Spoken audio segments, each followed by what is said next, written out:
I sometimes ask them, what do you do science with? And of course they name some expensive machine. I say, no. Oh, they say, you mean and they're about to say mind when they realize that's not politically correct. And they say your brain. I said, okay, well, I believe the brain and the mind are separate, but what is your brain? Give me the brief history of the brain. I ask them, and I've done this many times. It's fascinating. And they say, well, the brain in the end is the end product of a mindless, unguided process. And I smile at them and I say, and you trust it? I say, now tell me honestly, that computer you use every day, if you knew that it was the end product of a mindless, unguided process, would you trust it? Now, here's the thing. I have spoken with dozens of leading scientists and pushed them on this, and every single one has said no. I said, you have a problem, because you are giving me an argument that undermines rationality. And they turn to me and they say, where did you get that argument? I said, well, firstly from Charles Darwin. They say, I don't believe you. And then I quote Darwin. Yeah. Darwin's doubt. This not was his the one, other doubt. That's his other doubt. Yep.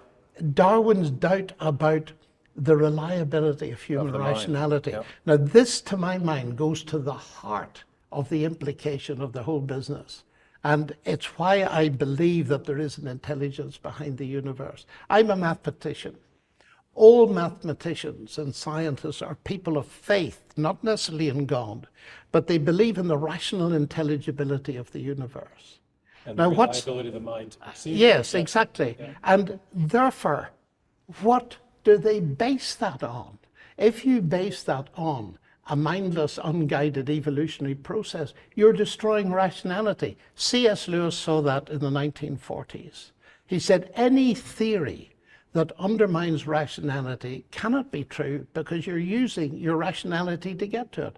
Alvin Plantinga has worked on it, but the most interesting person who brings it now to the fore is Thomas Nagel, the philosopher in New York.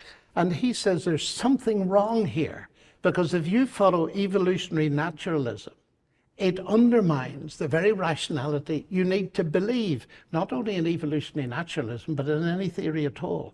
So my major problem, Peter, in all of this is not the mathematics. That's just an interesting bit of evidence. It's that here I am engaged in a rational discipline of mathematics. That all dissolves if the evolutionary naturalistic account is true. In other words, I often say to people, shooting yourself in the foot is painful, but shooting yourself in the brain is fatal. Mm-hmm. By the way, Darwin actually, even though this discussion is tending to discount heavily, if not to dismiss his theories, Darwin is emerging as a fine writer, a wise man, and in all kinds of ways an honest man. One doubt, he recognized the problem with the Cambrian record, and then he recognized this huge question of where does the mind come from? Yeah. Where does all right, Michael, I'm quoting you to yourself. Intelligent design can happily coexist with a large degree of natural selection. Antibiotic and pesticide resistance, antifreeze proteins in fish and plants, and more may indeed be explained by the Darwinian mechanism. The critical claim of intelligent design is not that natural selection doesn't explain anything, but that it doesn't explain everything. Explain. That's exactly right, because if you posit that natural selection produced all of life, then it has to have produced not only trivia, but the profound molecular machines that are found in the cell, the genetic code, the wings of a bird, and much more. And we don't see that. And yet, it can work on DNA. For example, it can break genes. A random mutation can break a gene and, say, cause a brown bear to lose its coloration and become a white polar bear. Right. And eventually a new species. And it can break a protein. But that's baby stuff by comparison with the original aims. That's exactly right. So just like you driving down the road, there can be nicks, stones can bump up and nick your car and you can get a scratch on it and so on. You can recognize that the car is designed there are random nicks and bumps and so on. So random things can happen. But can they explain this elegant machinery that has been discovered by science at the foundation of life? And of course, the answer is Now I'm going to quote no. you one more time. Listen carefully, because this one comes back to the two of you. Michael Behe continues. Take a deep breath here. This is big. There could be, quote, a route open for a subtle God to design life without overriding natural law. If quantum events, such as radioactive decay, are not governed by causal laws, then it breaks no law of nature to influence such events. Further, although we may not be able to detect quantum manipulations, we may nevertheless be able to conclude confidently that the final structure was designed. So, here we start, all three of you. There are very serious problems with Darwin. Then we go to step 2, which is, if there's a code, maybe there's a coder. I see that everybody recognizes we're on tricky territory, but all three are still there. And now Behe here goes to step 3. Actually, I think I see a mechanism by which the coder may have operated in this material world. Am I being fair to you? Yes, that's true. Mm-hmm. Okay, boys, do you go for that? I Steve? don't. You don't? No, I think that when we invoke the action of a mind, we're invoking a non-material cause. And we don't need to play by the rules of scientific materialism to invent a mechanism to explain the origin of information, because we know from our uniform and repeated experience that information always arises from a mind. We don't understand the interface, the mind-body interface in the case of human intelligence. We know that we can affect the material world by the choices we make and by the thoughts that we have. I'm going to choose to move this water glass right now. But I don't know how my volitional act of my mind to initiate that act affected the material world. That interface is unknowable to us at this point. But we can infer from certain sorts of effects back to the activity of a mind. We know that a distinctive artifact or effect of intelligent activity is the production of information. Whenever we see information and we trace it back to its source, whether we're talking about computer code or a hieroglyphic inscription or a paragraph in a book or information embedded in a radio signal, we always come back to a mind. If I can interrupt Steve a second, I think we're talking across purposes here. I wasn't saying that radioactive decay is responsible for because it's a random event. The quotation that Peter read was saying, could a clever God or clever mind use something that was undetectable to scientific instrumentation to affect the results that he wanted?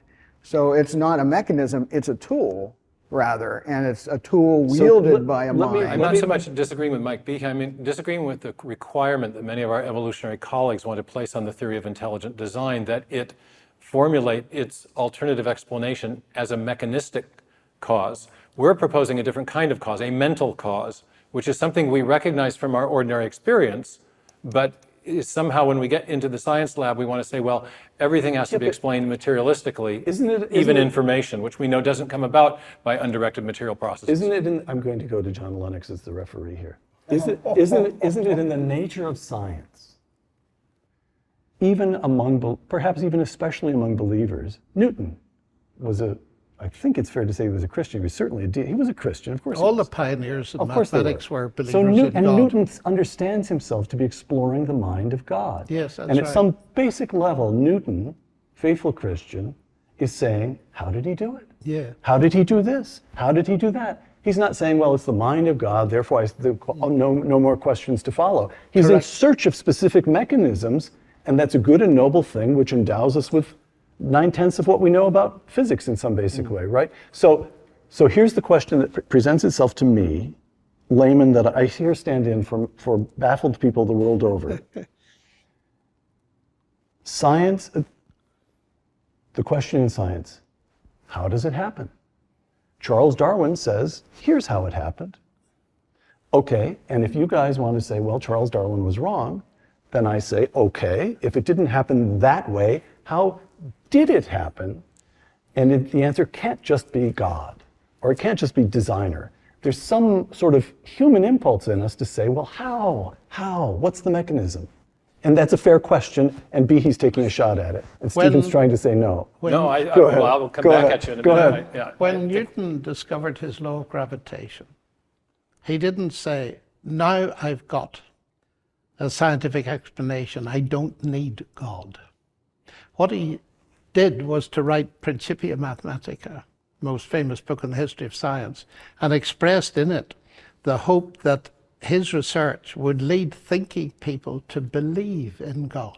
In other words, he believed his science was showing evidence of an intelligent input into the universe. Beauty, design, predictability. Yes, but the important thing here is that a huge confusion comes up through Richard Dawkins suggesting that the God explanation is the same as the scientific explanation. That's like saying that the Henry Ford explanation for a motor car is the same as the explanation in terms of physics and automobile engineering. They're different kinds of explanation, and we need both to give a full explanation. And they're different kinds of questions, Peter. Yes. The question of how the internal combustion engine operates can be answered using principles of mechanical and electrical engineering. But the question of the origin of the car can't be answered apart from invoking Henry the Ford. activity of an intelligence. In the Principia, Newton described the ongoing regular process of gravity, and he used a law, a mathematical law, to describe that process. But he also believed that the fine-tuning of the solar system gave direct evidence of the activity of a designing intelligence. He said this most beautiful system of sun, planet, and comets could only be the product of an intelligent and powerful being. So he actually made a direct design argument.